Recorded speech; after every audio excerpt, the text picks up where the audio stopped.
What if you woke up tomorrow and rent across America had been capped at $500 a month? You would keep more than $16,000 a year. But 2 winters later, your building begins to fail, and there is nowhere affordable to go.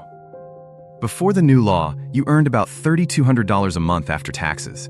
Your 1-bedroom apartment cost $1,850. More than half your income disappeared before you bought food, filled the gas tank, or paid a medical bill. You checked your balance before every purchase.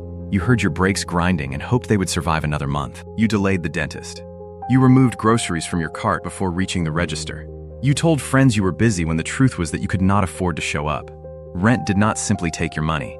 It controlled which parts of your life were allowed to happen. Nearly 46 million American households rent their homes. About half spend more than 30% of their income on housing. More than 12 million renter households spend over half their income just keeping a roof above them. Then Congress changes one rule. No residential landlord in America can charge more than $500 per month for a rental unit. Not a 3% limit on increases. Not a temporary discount. $500. Overnight, your largest bill shrinks from $1,850 to $500. You keep $1,350 every month. During the first month, you fill the gas tank until the pump stops by itself. By month 6, you eliminate $4,200 of credit card debt. By the end of the first year, you have built a $10,000 emergency fund. For the first time, you stop planning your life around the next rent payment. You replace the worn tires, schedule the medical visit you kept postponing, and put money aside for a future that finally feels larger than the 4 walls around you. For the first time in your adult life, one broken appliance cannot destroy the entire month.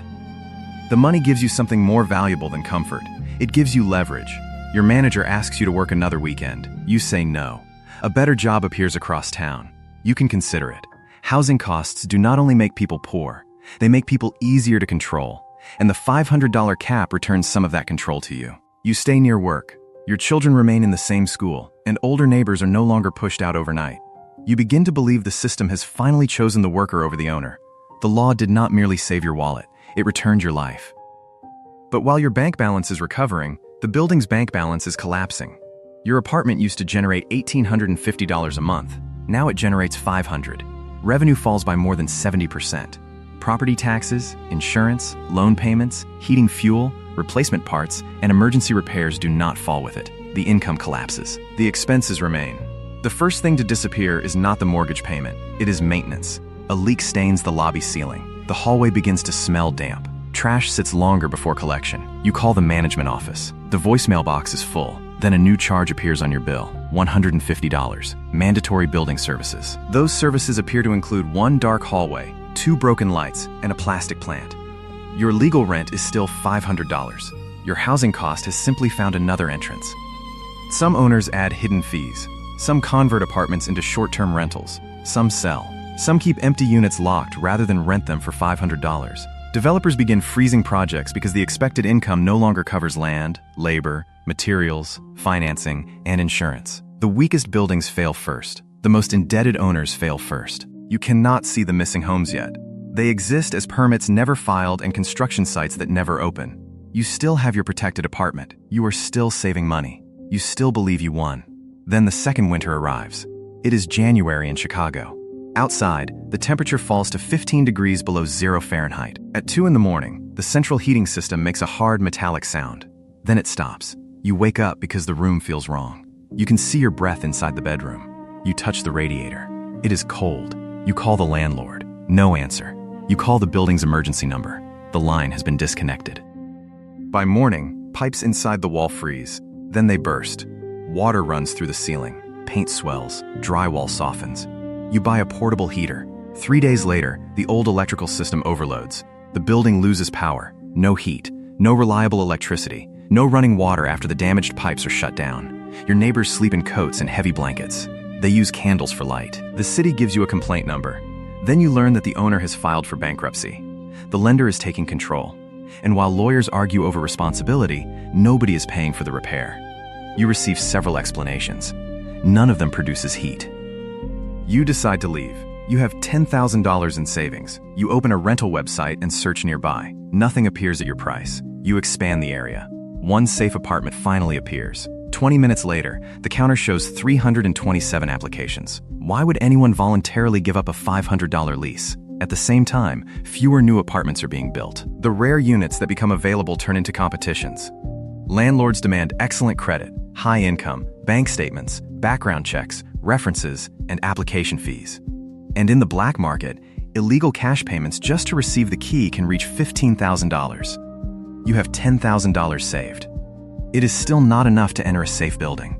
You search another neighborhood, then another city. Places with jobs, schools, hospitals, and transportation repeat the same pattern.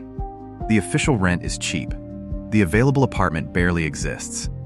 You are trapped. On paper, you have the cheapest apartment of your life. In reality, you live in a building without reliable heat, power, or maintenance.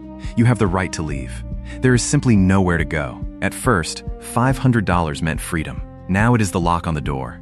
You no longer choose an apartment that fits your life. Your life must shrink to fit the apartment. You reject a better job because moving is impossible. A growing family stays in a one-bedroom unit. An older renter remains alone in a 3-bedroom apartment because no smaller unit is available. A couple who wants to separate cannot afford 2 homes. The rent is affordable. Access is not.